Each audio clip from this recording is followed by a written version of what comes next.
comes the promo with a manual. Marshall Stacks, Volume 10. Spinal Tap, did it at 11. Hard Rockology, we do it at 12. Crank it up now. KNOC Hard Rockology Show, and welcome back, listeners. We now have in the studio Patrick Kennison and Shad from Heaven Below. Oh, guys, yeah, welcome. Yeah. Thanks for having us, dude. We made it through the mayhem of holiday traffic. Yeah. So how was that traffic? Dude, the 5 is horrible. It's worse. I thought it was bad during the NAMM show, which is next month. Okay. I think it might be worse now.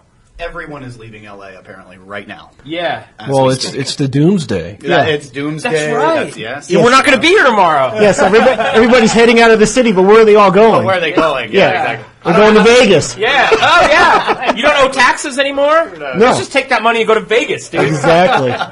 Blow it all now. Yeah. Well, but don't these people know that when there's an apocalypse coming, you don't want to be on the freeway? So that's probably the last place you want to be. Because, you know, like in The Walking Dead, all the cars are stuck on the freeway. Yeah. Every movie. I mean, where are you going? We should go to a jail. Just, like, jail yourself inside a prison. Exactly. That'd be really cool. It's kind of what the car felt like. No matter what kind of car you have, it's still a car, right? You're still stuck in there. Oh, yeah. Trapped. It could be like the best car, the best stereo system, Best whatnot, sound. and you're like stuck in the car. You want to get out after a while. Yep. So once again, thanks guys for coming. Thank you for really having us. appreciate Yeah. Really. it. You have a new album that came out last year, right? Was it? God, 2000. It was beginning came of out in March, 2012. right? Yeah. March of 2012. Yeah. Falling from Zero. That's Okay. our big full-length album, and it had the charity song on it, and Mirror Never Lies, and we've been kind of riding the surfboard of it with people like you guys and internet and press and fans and stuff, and we're still enjoying it. So what has the reaction been from the fans and the press so far that you've experienced? It was huge. We did something smart. Well, people say it's smart. We were just doing what we wanted. Our old drummer got involved with this charity called Children Without a Voice for abused kids, and he got people like Jacoby from Papa Roach, Richard from Filter, the guys in was it Breaking Benjamin, 3 Days Grace, a bunch of huge bands. And we did a PSA, and it took off online, and people were actually checking it out and getting into it. And then the charity they want us to do a theme song. And so we wrote The Mirror Never Lies and shot a video for it. And that has kind of catapulted the album and helped us, Yeah, I saw the video. It's a really good video. So if you Yeah. haven't checked it out, go to YouTube and check it out, or you can go to your webpage, right? Yeah, of course, heavenbelow.com and YouTube/Heaven Below Music. And we've just been kind of rolling with it. People are into the Nine Inch Nails cover now at the end of the album. Yes. We haven't even played that live yet. But Which it should be in the set coming up in a couple of weeks, right? I'm thinking so, yeah. We didn't really put any keyboards in it, so I think we can do it with guitars. You might be able to pull that off. Yeah, it'd be pretty fun. I don't know, that's like my idol of the 90s is Trent Reznor, so that's pretty daunting because people are like, okay, let's really listen to this guy's vocal. But like I said, the other songs you cover too, I mean, it's not going to be like we do the Heartbreaker cover song. I mean, obviously you're singing, so you're not going to sound like Pat Benatar, but you kind of like Heaven Belowed it up. You know what I'm saying? You put your little twist on it. I did, but like I said, he's my idol, so it's like, oh my god, The added pressure. he's so cool. I'm not that cool, man. Gotta live up to him. You know you're not living up to Pat Benatar. So it's okay. Yeah, exactly. Yeah, it's a woman. She's Well, more Twilight's beautiful. Zone was a safe bet then, right? It was because people don't really think of Golden Earring, at least over here in the States, as some huge influential band. So I was like, I'm just going to sing it like I wrote it. Yeah, I got hooked on Golden Earring when they opened up for Rush back in '82, I believe. Oh, badass. Yeah, on the Signals tour. Oh, we love Rush in this band. Yeah. We love them. Really? Yeah. Well, I want to say this because you are wearing a Rush T-shirt, and one of the things on Hard Rockology show, which is one of the things you don't do when you go see a band in concerts, you don't wear the shirt. That's old though. That's old theory. It's back to the other way now.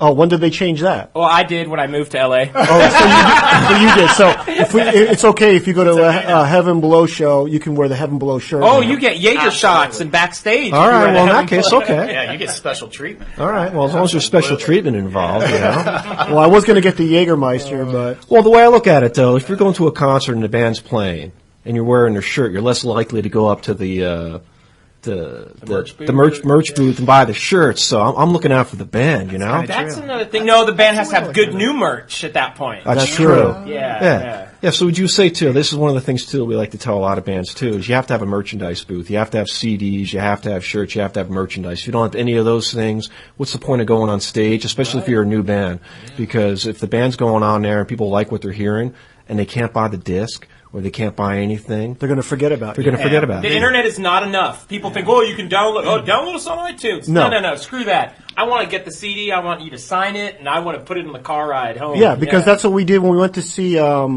Electric Child at the House of Blues.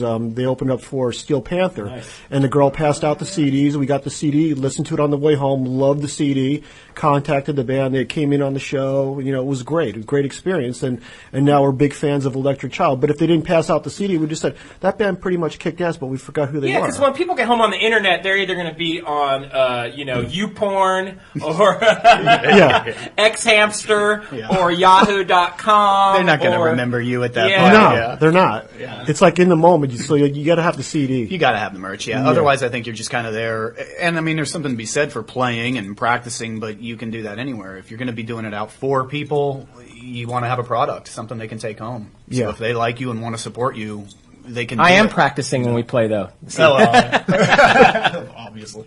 On what song? Oh man, the opening song, the Nine Inch Nails one. I'm definitely going to have to practice that before we come out and play it. Well, I'm practicing everything at this point. Yeah, I'm still practicing. He's learned it all. I'm still learning. So, how long have you been in the group, Shad? We had about 6 weeks now. Yeah, I don't know. So that was the one frustrating thing. I was trying to figure out who's the drummer. We have the Spinal Tap problem with Heaven Below. All our fans are aware. But drummers aren't dying, though, right? No, each one has its own special situation, and we're all special. all us drummers are it's special. hard. Yeah, it's hard to get that chemistry of those four people and get a guy that'll stay with you. Well, I was going to ask you since you've been through this is your third drummer for the band, right? I think it's actually our fourth. Okay, so when you're auditioning drummers.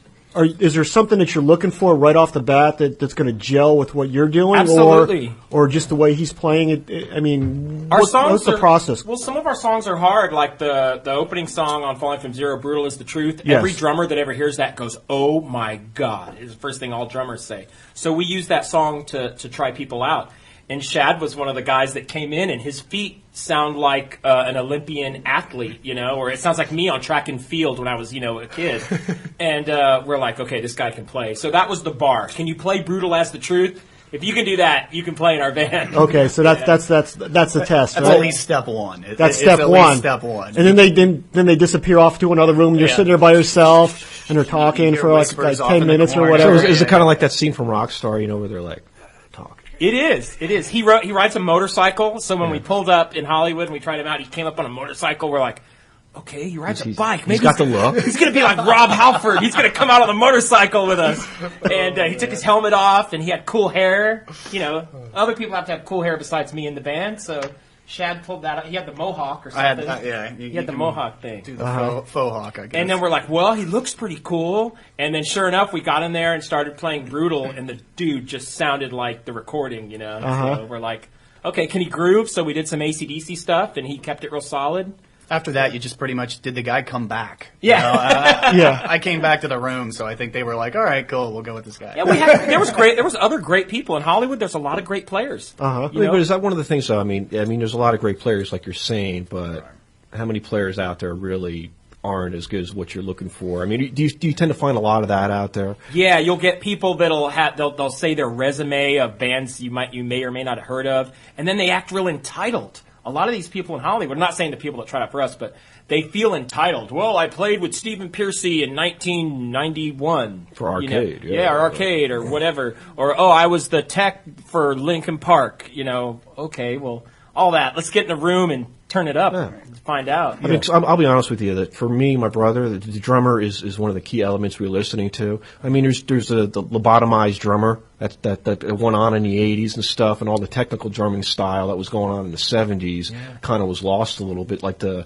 unique drum fills and everything else that was going on. Yes. Now, are you going to be bringing that to Heavens Below? I I mean, I am definitely influenced by that era more.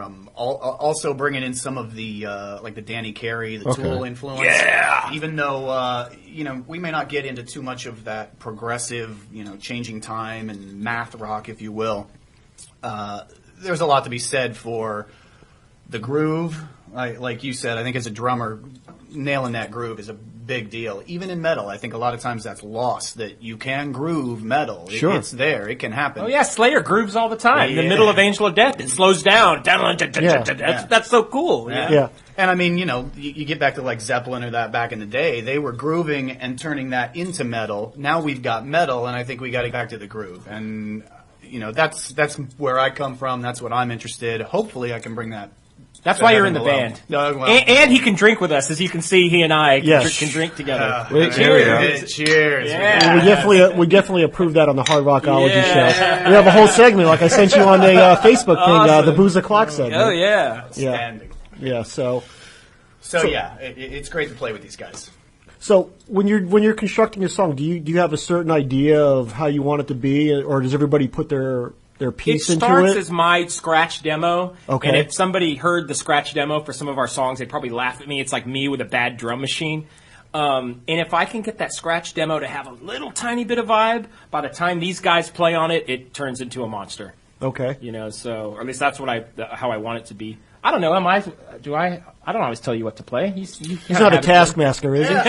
You know what? No, as a matter of fact, coming in, I mean, obviously most of what I'm doing right now, I'm learning what has already been there. And I got to give a shout out to our guitarist, Jesse Bonson, who has programmed some pretty outstanding drum parts, raised the bar for me. But ultimately, I think we walked in and we sat down and we played and we kind of, it might even have been the second time that we jammed. Yeah. And he looks at me and said, "Look, man, show off, go off." Yeah, I told him, whatever you want. Do what you do. Yeah. And that for me as a drummer, I had come out of a number of situations where I had been kind of really controlled in a sense, where people were like, "This is what I want. This is what I want you to play," and that's fine. That's great. As a professional, you kind of got to rise to that occasion. But to have some guys go, "All right, here's the standard, here's the model that we're shooting for. Now do what you do." It's because we're fans of all the classic badass bands. Yeah, exactly. I mean, you don't want someone to just say, "Just play it like this, play it like this."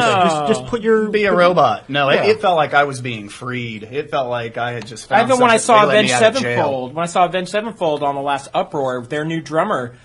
He did all the stuff the Rev did, which is awesome, and then you could tell that they were like, "Okay, now go ahead and do what you want." Yeah, and I was like. I was in the front. I was like, "This is awesome." They're letting him be him. He's not going to be the shadow of the Rev. He's the Avenged Sevenfold drummer, and he's badass. Well, did you like when Portnoy played with him? I didn't actually get to see the shows. I saw him online. What was it like live? I didn't see it in person. Live, it was phenomenal. I'm a big Avenged Sevenfold fan. Did they let him do what he wants? I saw him with Portnoy, I believe, twice. We didn't see. Well, we saw him in Vegas, and he also played when Nightmare first came out. We saw him in Vegas, and then we saw him in Ontario last year with the new drummer. Oh, okay. But see, it's hard to tell because they're not his songs really. So he's kind of just playing them the way they were because the fans aren't used to anything different yet. So I'd imagine on the new tour, or when their new record comes out, then it'll be. I guess when a song is real huge too, you feel like you have to stay by that guidelines. I don't know. I see Judas Priest now.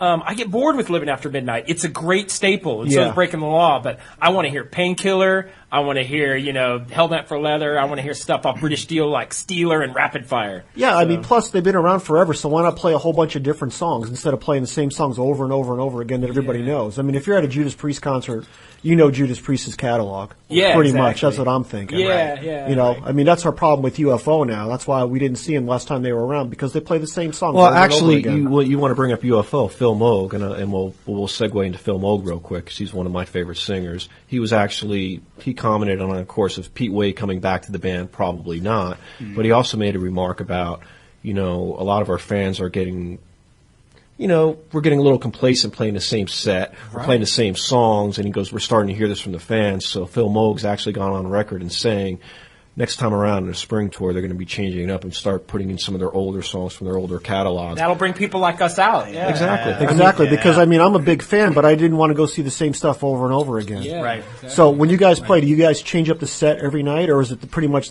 the standard? No, we Or- change it up enough to where we were just having this conversation at rehearsal the other day. We have to change enough to keep us interested. The only constrictions lately have been Jesse and I play both 6-string and 7-string guitars, and we don't want to change guitars after every song. So we'll be like, those 2 songs always sound good back to back, these 3, but we'll always change the intro. And at the end of the set, anything goes. We've been doing Ace of Spades with John, our bass player, singing. Really? And people seem to really like it. And I like it because I don't have to sing, and Yeah. I grab a beer and play I play beer and guitar at the same time. So, Yeah. All right. yeah, we it's not like, we don't think of it as a military regimen, you know. Well, I think the best thing what you just said is you want to keep it fresh. You don't want to keep it like, oh, we're going to have to go out and play these same songs over and over again, and but I mean, you're going to play the songs that people want to hear, but then mix it up a little bit. Yeah. Oh, that's what John said the other day. Keep it fresh, like you said. I believe. John goes, we don't have to play When Daylight Dies, right? And I was like, dude, people would be angry. Yeah. Our friends were, anybody, my family, anybody that You should just play it last, the very last song. Yeah, Because everybody will be exactly. saying, they haven't played When Daylight Died. They haven't played it yet. Yeah. And all of a sudden, here it is. We always put it in the middle, but maybe we'll change it. Maybe we'll shut up. All right, do you guys want to play a track and then come back in after that, or what do you guys want to do? Sounds good. We can get ready for an acoustic thing. Yeah, and we got a million questions We to got ask. a lot so- of, we got some announcements that nobody knows about. All right. Yeah. All right, so what do you want to do? What do you got? What do you got lined up in the queue there, Jason? My Undoing. Nice. That's one of my All right. favorite songs off the new album. I love this song. I gotta hand it to Jesse. Jesse produced this. Everybody says, me and Jesse. Jesse produced this song. My demo sounded nothing like this. Oh, really? Yeah. Jesse got a hold of it. All right, well, why don't you go ahead and take us out of this segment and introduce this song for us, all right? This is Heaven Below, My Undoing. Turn it up.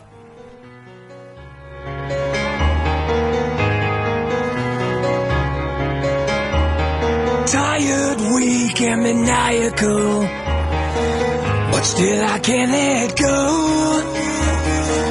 Emotional suicide, some things you never know.